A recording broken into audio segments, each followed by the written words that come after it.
Welcome into this episode of Full Sail Showdown. I'm your host, Kason Wright, joined today by Noah Latch and Noah Shamami. With the NFL season closing, we've all eyes looking ahead to the NFL draft in just a couple months. Specifically, what's happening with that number one pick? I'll ask you first, Noah. The Bears possess that number one pick. What do they do with it? It's a quarterback draft. There's too many good quarterbacks in college this year that will be entering into the NFL. But the thing is, the Bears don't need a quarterback. This is the first year they actually put something behind Justin Fields and gave him something to work with on offense with DJ Moore. And they had a little bit of a more successful year on offense, and you saw Fields make those progressions. So I think they need to trade this pick away and go for different options and fill other areas that they need on the team this year.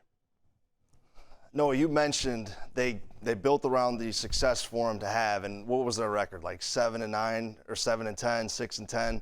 I think they got to move on with him. They got the number one pick, a risk that they took last year, not selecting, I think it was Bryce Young.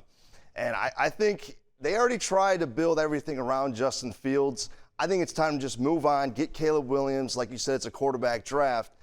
And I just can't see Fields being the Chicago Bears quarterback if you have that number one pick sitting right in front of you that could be your franchise QB for the years to come. So.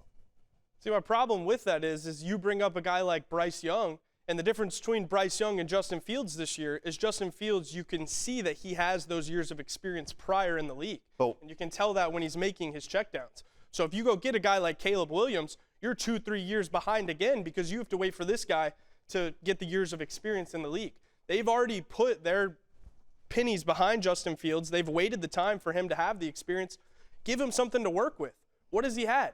DJ Moore for 1 year? Cole Kmet. Go trade. Cole Kmet? Who? Yeah. I'll take Brock Bowers right now. Brock Bowers is better than Cole Kmet.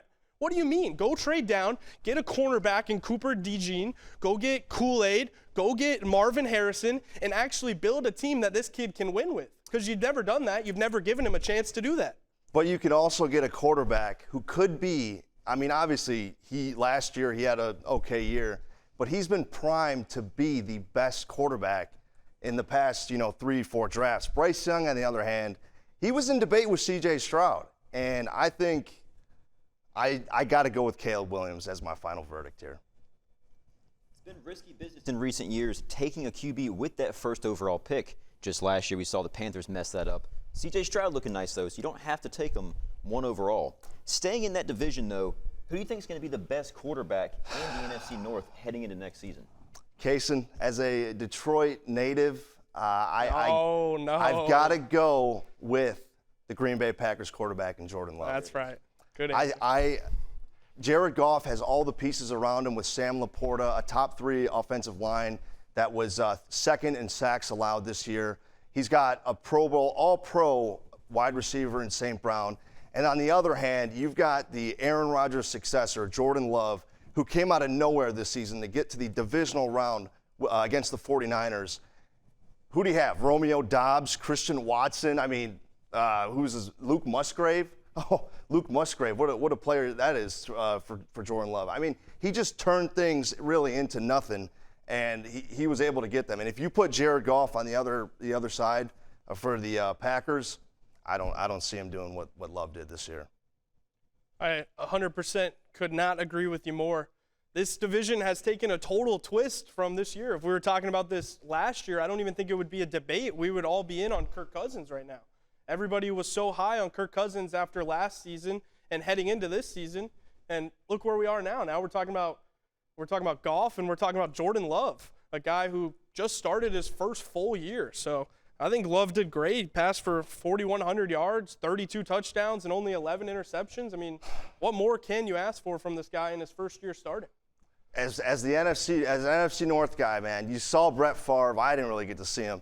You got Aaron Rodgers, and now it's Jordan Love. It's like, what are we doing here, man? Why can't we catch a break? Why can't Lions fans just say, all right, we've got the best offense, we've got the best quarterback, but now Jordan Love's got to do his little stray walk and say, oh, I'm the sheriff in town. It's like, hopefully we can keep up with that in the coming years. So.